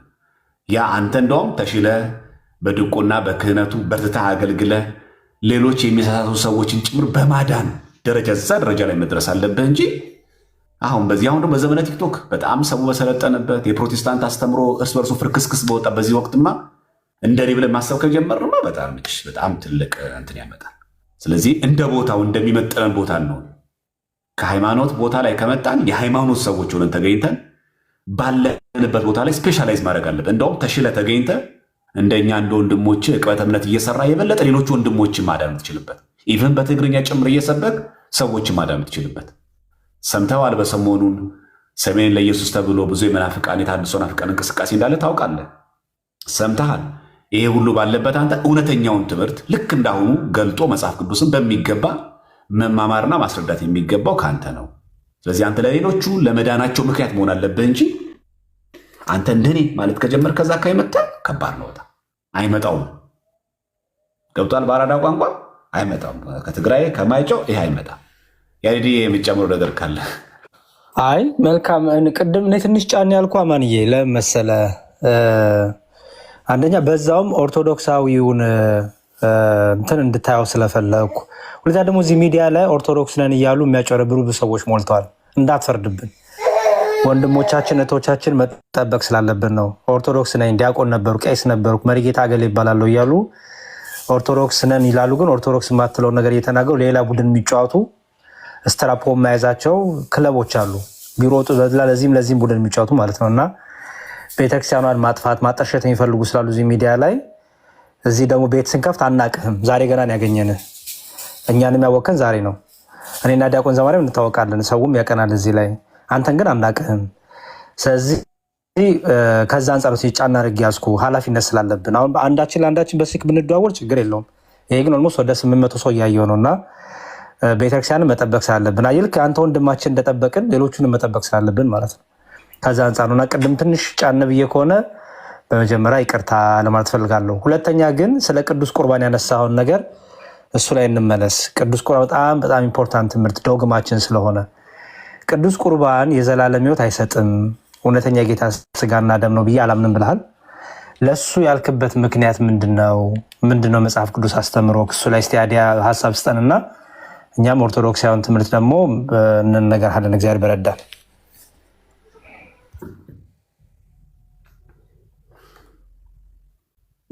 በቆሮንቶስ ላይ እያነበብኩ ምን ይላል? ይሄ የክርስቶስ መታሰቢያ አድርጉት ነው የሚለው። የእግዚአብሔር ስጋ ነው አይደለም? አይደለም፣ የእግዚአብሔር ስጋና ደሙ ነው አምናለሁ። እሱ እኮ ግን እንደ መታሰቢያነት ነው እንጂ እሱ የዘላለም ሕይወት ይሰጣል ብዬ አላምንም። ይሄ ቆሮንቶስ ላይ ያለው የእግዚአብሔርን እንደተሰዋ ለዘላለም እያስታወሳችሁ ኑሩ ነገር ነው። እኔ እንደገባኝ ማለት ነው። መታሰቢያ ማለት ነው። መታሰቢያ የሚለው መጀመሪያ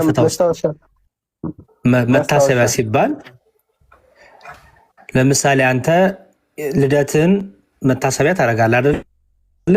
የልደት ቀንህን መታሰቢያ ታደርጋለህ። በልደት ቀንህ ያችን ቀን አስታውሰህ ሻማ አብርተህ እንደ አቅምህ ኬክም ገዝተህ ከዛ ደግሞ ምን ታደርጋለህ? ወይ እግዚአብሔርን ታመሰግናለህ። ብቻ የተወለድክባትን ቀን ታስባለህ አይደል? ይሄ እንደዚህ በማድረግ በማሰብ ከዘላለም ሕይወት ጋር የሚገናኝ ነገር አለው? የለውም። የልጄ ድምፅ ከረበሻችሁ እንግዲህ ይቅርታ ዲያቆን ወይ እርሶ መቀጠል ይችላሉ። ኧረ ይሁን እንዴ፣ ሁሉም ይደርስበታል እኮ እንዴ፣ ይደርስበታል። ያላገቡ እንዳውም ይቅኑና አግብተው እንደዚህ እንዳለም ይወቁት። እሺ መልካም። አሁን ለመታሰቢያ ብለህ ለልደት ቀን ኬክ ታዘጋጃለህ፣ የተለያዩ ነገር ታዘጋጃለህ አይደል?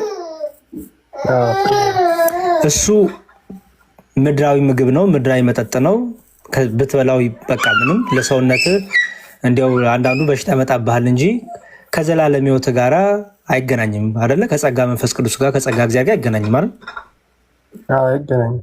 በጣም ጥሩ መልካም። አሁን መታሰቢያ ማለት ነው አለን ማለት ነው። ሲፈታ በቁሙ ሪሜምብራንስ ይባላል በእንግሊዝኛው፣ ወይም መታሰቢያ ማለት ነው። ስለዛ ነገር ያን ነገር ምን እንደሆነ ምን እንደተደረገልህ በዛ ጊዜ ምን እንዳጋጥም ብቻ ብዙ መታሰቢያ በሚል ውስጥ ብዙ ምክንያቶች ብዙ ክስተቶች ያልፋሉ አይደል? በጣም ጥሩ። ጌታችን ኢየሱስ ክርስቶስ ኦኬ። አሁን ልጄ ማልቀስ ጀመረች። ዲያቆን በቃ እንግዲህ ይቀጥሉ። እሺ ወንድማችን አማኔ አሁን የት ነው ያለው? መቀሌ ያለው። ኦኬ። አይ አዲስ አበባ ብትሆን በአካል አግኝቶ ለመማመር ለዛ ነው። እሺ ሰንበቴ እየተማርክ ነው አሁን? አሁን እየተማርኩ አይደለም። ለምን ተውከው? ሁኔታ አይመችም። እሺ ሰንበቴ ስትማሩ ሚስጥር ቁርባን ተምራችኋል? አዎ ተምረናል። በስጋው ደግሞ ምን ምን ይገኛል? የሚገኙ ጸጋዎች ምንድን ናቸው? ድህነት፣ እሱማ ድህነት፣ የዘላለም ሕይወት አለ አይደለ? አዎ። እና አሁን እነዚህን የዘላለም ሕይወትነት እንደሚገኝ ጥቅስ ተጠቅሶ አልተማራችሁ ነበር? የዘላለም ሕይወት የሚል እኔ እንጃ አላስታውሰውም። በሰንበቴ ደረጃ ተው፣ ደውዬ እንዳልጠይቅ ተው፣ አንተ ሰውዬ ተው። በስጋው ደግሞ የዘላለም ሕይወት እንዳለው እኔ እንጃ ትላለህ። ጥቅስ ከመጽሐፍ ቅዱስ አውጥተዋል ነው ያልከኝ መስሎኝ ነው። አይ ልክ ነው። ሲጀመር የሰንበቱ ትምህርት እኮ በመጽሐፍ ቅዱስ ጥቅስ ነው። በስጋው ደግሞ የዘላለም ሕይወት ይገኛል የሚለው እኮ በጥቅስ ነው እንጂ ያለ ጥቅስ ዝም ብሎ አይደለም የሚተናገሩት፣ ብድግ ብሎ አይደለም የሚተናገሩት። እና አይ ማይጮውን አታስነቅፍ ብዬ ነው። ለዛ ማይጮው ብለህ ተጣርተህ ያ ቦታ ላይ ተው እንጂ አንተ ሰውዬ። እሺ ጌታችን በዮሐንስ ወንጌል ምዕራፍ 6 ላይ ስጋዬን የበላ ደሜን የጠጣ ምን አለው ነው ያለው? የዘላለም ሕይወት። ያ ስጋ ወደ አማናዊ ነው አይደለም? ከዛ ቀጥሎ ያለው ግን የስጋውና ደግሞ የሰው ስጋ እንዴት ይበላል ሲሉት ቃል እግዚአብሔር ቃል ነው የዘላለም ሕይወት አይደለም አላለም። እንደዛ አይደለም። እሱም ሙሉ እናነበው እንደ ቅድሙን። አሁን አየህ ይመስለኛል። አይ ቲንክ ዞና ፍቃድ ጓደኞች አሉ አይደል? አዎ አሉኝ። ከእነሱ ጋር እየዋልክ ነው። በቃ ሙልከት ምኑ መንፈስም ጥያቄው ሙሉ እንደዛ ስለሚናገር ማለት ነው። እዚያች ናት አይዲያ ከዛ ጋር የተያዘችው። እሺ እስቲ መጀመሪያ ጥቅሱን እያስነበብኩ ላሳይ። እሱን እናድርግናሽ። አያችሁ የታድሶ ናፍቀ ምን ያክል አይምሮ እንደሚበክሉ ግን ለዛ ነው። ለዚህ ነው አሁን እኔ የምልህ ሁሉ ነገር ስታነበው በጥንቃቄና የቤተክርስቲያንን ትምህርት በሚገባ መመረዳት ይሁን ምልህ ለዚህ ነው። ቅድም ያልኩም ለዛ ነው። ካለ አውዱ አንድ ነገር መጥቀስ ዋጋ ያስከፍላል። መጥፎ ነው። በኋላ ራሳችን እንስታለን፣ ሁለተኛ ደግሞ ሌሎች ሰዎችም እናስታለን። እሱ ነው ክፋቱ፣ ደግሞ እሱ ነው። ኤኒሃው እስኪ ከአንደኛ ቆሮንቶስ ልጀምር ምዕራፍ 11። እሺ ምንድን ነው ያለን እዚህ ጋር? ለእናንተ ደግሞ አሳልፌ የሰጠሁትን እኔ ደግሞ ከጌታ ተቀብየዋለሁና። በዚህ አጋጣሚ እኛ የምናምን ይሄንን ነው። ጳውሎስ ራሱ አልሰራትም። የትኛውም ትምህርትም ሆነ የትኛውም አይነት ቃል ትእዛዝ ከማን ነው የተቀበለው? ከጌታ። ለማን አሳለፈው? ለቆሮንቶስ ክርስቲያኖች። ከዛ ወደ እኛ አለቀ። የጳውሎስ ስራ ከጌታ የተቀበለውን ነገር ማቀበል ብቻ ነው። መስራት አይቻልም፣ ማሻሻል አይቻልም።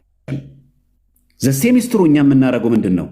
ከቅዱስ ጳውሎስ የተቀበልነውን መስራት አይቻልም፣ ማሻሻል አይቻልም። ተቀብሎ ለትውልድ ለልጆቻችን ማስተላለፍ። ሃይማኖት ማለት እንደዛ ነው። አንተ በየጊዜውማ አብዴት የምታደርገው ከሆነ በየጊዜው የምታሻሽለው ከሆነማ ምኑን ሃይማኖት ሆነ? ሞባይል ስልክ እኮ ነው የሚሆነው። ስልክ እኮ ነው የሚሆነው። በየጊዜው አፕዴት ማድረግ ይፈልጋል፣ ቨርዥን ይፈልጋል። 13 ፕሮ ማክስ 16 ፕሮ ማክስ እያለን እንሄድ ነው።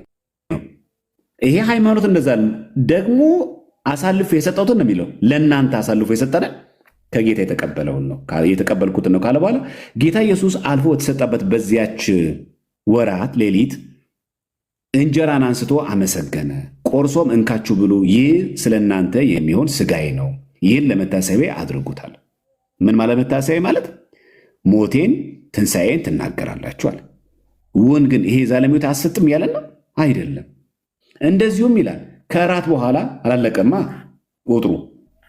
ከራት በኋላ ጽዋውን ደግሞ አንስቶ ይህ ጽዋ በደሜ የሚሆን አዲስ ኪዳን ነው፣ በጠጣችሁም ጊዜ ሁሉ ይህን ለመታሰቢያ አድርጉት አለ። እሺ ይህን እንጀራ በበላችሁ ጊዜ ሁሉ ይህንም ጽዋ በጠጣችሁ ጊዜ ሁሉ ጌታ እስኪመጣ ድረስ ሞቱን ትናገራላችሁና። አየህ መታሰቢያ ነው። ምኑ ነው? ትናገራላችሁ እና የሚለው ቃል ከላይ ያለው ለመታሰቢያ የሚለው ትርጉም ምን እንደሆነ ነገረ ማለት ኔክስት። ስለዚህ ሳይገባው አንድም ሳይገባው ይህን እንጀራ የበላ ወይም የጌታን ጽዋ የጠጣ ሁሉ የጌታ ስጋና ደም ዕዳ አለበት። ለምን ዕዳ ይኖርብናል? መታሰቢያ ከሆነ ሁኖስ ምን ችግር አለው? ዝም ብለን ብንቀበለው ምን ችግር አለው? ሰው ግን ራሱን ይፈትን፣ እንዲሁም ከእንጀራ ይብላ ከጽዋም ይጠጣ። ይደግመዋል። አሁንም እዚህ ጋር ሳይገባው ወይ ደግሞ ሳይገባው የሚበላና የሚጠጣ የጌታን ስጋ ስለማይለይ ለራሱ ፍርድ ይበላልና ይጠጣልና። ስለዚህ ይሄ መታሰቢያ ነው ወይስ የዘላለም ሕይወትና ፍርድም ሞትም አለበት? አማን እዚህ ጋር አሁን ይሄ ብትበሉ እንደ ኃጢአት የሚቆጠርባቸው ምክንያት ምን መሰለ? ሳይገባ የክርስቶስን መሞት ይሄ የእግዚአብሔር ስጋውና ደግሞ የእግዚአብሔር እስከ ዘላለም እንደሞተ የምንናገርበትን ነገር ሳይገባ ብትበላ እንደ ኃጢአት ይቆጠርባል። ትክክል። ቢገባህስ? ቢገባህ በልተህማ በቃ የእግዚአብሔርን ሞት ለዘላለም እየተናገርክ ትኖራለህ። ጥሩ። ስለዚህ አሁን ማመን አለማመን ጋር ብቻ ነው ማለት ነው። እንደዛ ነው እኔ የገባኝ። ጥሩ። ቁጥር 31 ይላል እዚህ ጋር ራሳችን ብንመረምር ባልተፈረደብን ነበር ማለት ብናምን ማለቱ ነው። ሳይገባን ባንበላ። አይ ራሳችን ብንመረምር ነው የሚለው፣ ሳይገባን አይልም። ሳይገባን እዚህ ጋር ይኸው ሳይገባም እዚህ ጋር ብሏል። የጠየቅኩ እዚህ ጋር ነው። ራሳችን ብንመረምር ማለት ምን ማለት ነው? ራሳችን ንጹህ ብናረግ። አዎ አሁን ገብቶታል እኮ። አሁን የመግባት ያለመግባት ሳይሆን አንድ ሰው ንስሐ ገባ አልገባም ማለትና አምኖ አለማነ ማለት ሁለቱ ይለያያሉ አይደል? አመነ አላመነ ማለት ሳይገባው ሳይገባው ብለህ ተረጎምከው። ራሳችንን ብንመረምር ይላል። ያ ማለት ራስን ፈቶ በንጽህና ሳትሆን ንስሐ ሳትገባ ራስን ሳትመረምር ብንመረምር ባልተፈረደብን ነበር። ስለዚህ ነገር ግን በተፈረደብን ጊዜ ከዓለም ጋር እንዳንኮነ በጌታ እንገሰጻለን። ስለዚህ አንድ ሰው ራሱ መርመር በንስሐ ሕይወት ማለፍ አለበት። ስለዚህ ምኑን ለማድረግ ነው? ስጋው ደግሞ ለመቀል ማመንና አለማመን ብቻ ነው ያስቀመጠው ወይስ ንስሐ መግባትም ጭምራለሁ? ንስሐ መግባትም አለው። እስኪ ከዛ በታች ያለውን እስኪ አንብበው። ስለዚህ ወንድሞቼ ሆይ ለመብላት በተሰበሰባችሁ ጊዜ እርስ በርሳችሁ ተጠባበቁ። ማንም የራበው ቢኖር ለፍርድ እንዳትሰበሰቡ በቤቱ ይብላ። የቀረውን ነገር በመጣው ጊዜ ደነግጋለሁ። ማንኛውም ሰው መቼስ እኮ እሱ የፍቅር ማዕድ አጋፔ በሚሰበሰበት ጊዜ ሲጀመር የቅዱስ ቁርባንና የአጋፔ ሐዋርያው አብሮ ነው ጠቅሶ ብዙ ጊዜ የምናገኘው። ለምን የፍቅር ማዕድ ማለት ተሰብስበው ሐዋርያት ቆርሰው የሚመገቡት ነው። ያንን ሰዎች እየራቡ ሰዎች እየተጠሙ ያን አጋፔ ማድረግ አይቻልም ለማለት ነው። አሁን እዚህ ጋር ይህንን የፍቅር ማዕድንና እዚህ ጋር የጌታ ስጋ የጌታ ጽዋ ከጌታ ጽዋ ብሎ የሚናገረው ምኑን ነው? የፍቅር ማዕድ አጋፔና የጌታ ስጋና ደም አንድ አይነት ነው ወንድሜ? የጌታ ጽዋ የጌታ ስጋ እና አጋፔ ምግቡ አንድ አይነት ነው? አይመስለኝም። አይደለም። አዎ አይመስለኝም። እችን ቃል ባትጠቀማት ፕሊስ፣ በእናትህ በተቻለ መጠን አማን እንዳልሳሳት እንዴ እንደመሰለኝ እንደ ቤተክርስቲያን ነው መናገር ያለብህ። እንደዛ ከሆነ ይኸውልህ አማን መናገር ያለብህ እንደ ቤተክርስቲያን ትምህርት ነው እንጂ እንደ ራስህ አይደለም። ስትናገር ሁሉ ጊዜ መናገር ያለብህ እንደ ቤተክርስቲያን ትምህርት መናገር አለብህ። አለበለዚያ የግል ምልከታ ነው የሚሆነው። ያ ደግሞ ያጠፋል። አየህ፣ ለዚህ ነው ጥንቃቄ ማድረግ የሚገባው። እሺ ወደ ጌታ እንምጣ። ይህ ሰው ስጋውን ልንበላው ይሰጠን ዘንድ እንዴት ይችላል ብለው እርስ በርሳቸው ተከራከሩ። ስለዚህም ኢየሱስ እንዲህ አላቸው፣ እውነት እውነት እላችኋለሁ የወልደ እጓለማያውን የሰው ልጅን ስጋ ካልበላችሁ ደሙንም ካልጠጣችሁ በራሳችሁ ሕይወት የላችሁ። ሕይወት ማለት የዘላለም ሕይወት ነው አይደለም? ስለዚህ ስጋው ደሙን ስንቀበል የዘላለም ሕይወት እናገኛለን ሳናገኝም? ከዛ በታች ያለውን ቀጥል። ምን እንዳላቸው እናገኛለን አናገኝም? እዚህ ጋር እጨርሰዋለሁ። እናገኛለን ሳናገኝም? እናገኛለን። ስጋውና ደሙ ከበላን እናገኛለን። እሺ ስጋዬን የሚበላ ደሜን የሚጠጣ የዘላለም ሕይወት አለው፣ እኔም በመጨረሻው ቀን አስነሳዋለሁ። ስጋዬ እውነተኛ መብል ደሜ እውነተኛ መተት ነውና ስጋዬን የሚበላ ደሜን የሚጠጣ በእኔ ይኖራል፣ እኔም በእርሱ እኖራለሁ። ሕያው አብ እንደላከኝ እኔም ከአብ የተነሳ ሕያው እንደሆንሁ እንዲሁ የሚበላኝ ደግሞ ከእኔ የተነሳ ሕያው ይሆናል። ከሰማይ የወረደ እንጀራ ጥያቄ አለ እዚህ ጋር? አይ ትክክል ነው፣ ቀጥል። ከሰማይ የወረደ እንጀራ ይህ ነው፣ አባቶቻችሁ መና በልተው እንደሞቱ አይደለም። ይህን እንጀራ የሚበላ የዘላለም ሕይወት ይኖራል። በቅፍርናሆም ሲያስተምር ይህንን በምኩራብ አለ። እሺ ምነው ጥያቄ እዚህ ጋር? ከዛ ደቀ መዛሙርቱ ተጨነቁ ይላል። ይሄ ይህን ንግግር ሲሰሙ ተጨነቁ። ኢየሱስም ደቀ መዛሙርቱን ስለዚህ እንዳታንጎራጉሩ እንዳንጎራጎሩ በልቡ አውቁ አላቸው። ይህ ያሰናክላችኋልን? እንግዲህ የሰው ልጅን አስቀድሞ ወደ ነበረበት ሲወጣ ብታዩት እንዴት ይሆናል? ሕይወት የሚሰጥ መንፈስ ነው፣ ስጋ ምንም አይጠቅምም። እኔ ነገርኳችሁ ቃል መንፈስ ነው ሕይወትም ነው። ምን ማለቱ ነው? ስለዚህ ክርስቶስ እያወራ ያለው ስጋውና ደሙ አይደለም፣ ስለ ቃሉ ነው። እንደሱ አይደል? ስለ ቃሌ ነው አላለም። እዚህ ጋር የሚለው ቃል እሱ እንደሱ አይደለም። ምንድነው የዚህ ትርጉሙ? በደንብ ስማው። እዚህ ጋር ዲያቆን ይቅርታና ስጋ ምንም አይጠቅም። እዚህ ጋር ስጋ የተባለው ምንድን ነው? አማን አይጠቅም የተባለው ስጋ ምንድን ነው? እዚህ ጋር ስጋማ ስጋ እኔ እንጃ። ስጋማ ስጋ ነው። እየመረጥክ መሆን የለበትማ። ተርጉሟ ታዲያ ስጋ ምንም አይጠቅም ብሏል ጌታ። የትኛውን ስጋ ነው አይጠቅም? የሰው ልጅ ስጋ ስለ ራሱ ስጋውን አይጠቅም ያለው ከላይ ከቀጠል እንደዛ መሰለኝ። ንግግሩ ሲያስጨንቃቸው የሰው ልጅ ስጋ የጌታ ስጋ አይጠቅምም። እኔ እንደዛ ነው የመሰለኝ። የጌታ ስጋ አይጠቅምም የመሰለኝ ሳይሆን እንድታስተውሉ አንተ ራስህ አእምሮን ተጠቀም እንጂ የጌታ ስጋ አይጠቅምም። እዚህ ጋር እያለው ያለው ስጋ እሺ፣ እስኪ አስረዳኝ። የማን ስጋ ነው እያወራ ያለው? ችግር አንተ ተርጉመው መጀመሪያ፣ ምክንያቱም አሁን በራስ እየተረጎምክ ስለሆነ አስተውለ ተርጉም። የጌታ ስጋ አይጠቅምም እያልክ ነው አንተ። የጌታ ስጋ አይጠቅምም ወይ ነው እየጠየኩ ያለሁት። እኔ እንደመሰለኝ አልኩ። እኔ ደግሞ እዚህ ጋር እያወራ ያለው ስለ ራሱ ስጋ ስለሆነ ስጋ አይጠቅምም ብለዋል። ስለዚህ እኮ የራሱ ስጋ ነው አይጠቅምም ያለው። ለድህነታቸው የክርስቶስ ስጋ አይጠቅምም ሊሆን ይችላል። አይጠቅም ብለህ ታምናለህ አንተ? ቆይ አንዴ፣ አይጠቅም ብለህ ታምናለህ አንተ? በምን አስፔክት ነው አይጠቅም የምንለው? እስኪ አንተ በምትለው አንተ በል። እኔ አልልም። እኔ ኦርቶዶክስማ እንደዛ አትልም። አንተ ግን የመሰለኝን ላውራ። የመሰለህን ስታወራ ግን ንገረኝ፣ ፖይንትን አስቀምጥ። ምክንያቱም እንድንረዳ። አዎ ፖይንቴን አስቀምጣለሁ። ጥሩ። የጌታ ስጋ አይጠቅምም ብለህ ታምናለህ? መጀመሪያ አቋምን ንገረኝ። የጌታ ስጋ አይጠቅምም። ይጠቅማል እንጂ የጌታ ስጋ ይጠቅማል። ግን እዚህ ጋር እያወራ አይጠቅም ያለው ጌታ እዚህ ጋር ምንድን ነው?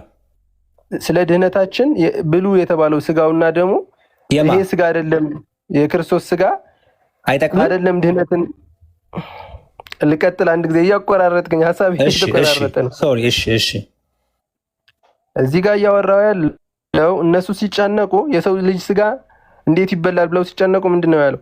የሰው ልጅ ስጋ ጥቅም የለውም የሚያድነው ስለ መንፈስ ነው፣ መንፈስ ህይወት ነው ብሏል። የሰው ልጅ ተባለ ማን ነው እዚህ ጋር? ክርስቶስ። የክርስቶስ ስጋ ጥቅም የለውም እያልክ ነው? እንደዛ ብሎ ተጽፏል። የሰው ልጅ ሳን ኦፍ ሜን የተባለው ክርስቶስ ነው እኮ። ስለዚህ ጥቅም የለውም ብለህ ነው ወይ የምታምነው? አቋምን ግልጽ አድርገው እንደማይዞ እንደተጻፈው እንደዛ ብዬ ነው እያሰብኩ ያለሁት። ስለዚህ የክርስቶስ ስጋ አይጠቅምም ብለህ ታምናለህ? እዚህ ፖይንት ላይ ስለ ድህነታችን የኛ ድህነትን የሚያድነው የክርስቶስ ስጋው ሳይሆን የክርስቶስ ቃሉ ነው። አሃ ጥሩ ዲያቆን፣ በቃ ያው በደንብ አሁን ተረድተናል ብዬ አስባለሁ። ችግሩ አንተ እየተቸገርክ ያለኸው በራስህ እየተረጎምክ ነው። በራስህ ሲጀመር ስጋ የሚለው እዚህ ጋር ራሱ ኮንሰፕቱ አልገባም። አውቄን የጠየቅኩ ምክንያቱም በራስን እየተረጎምክ እንደሆንክ በኋላ ላይ ስህተት እንድታየው ፈልጌ ነው። ትልቅ ክህደት የተናገርከው ባይዘወይ ጴንጤም እንደዛ ያምንም ባይዘወይ እዚህ ጋር ስጋ የተባለው የክርስቶስ ስጋ አይጠቅም እየተባለ አይደለም ብሎ እንኳን ጴንጤ እንኳን ኦርቶዶክስ ያልሆነ ሰው እንኳን ይሄን አያምንም።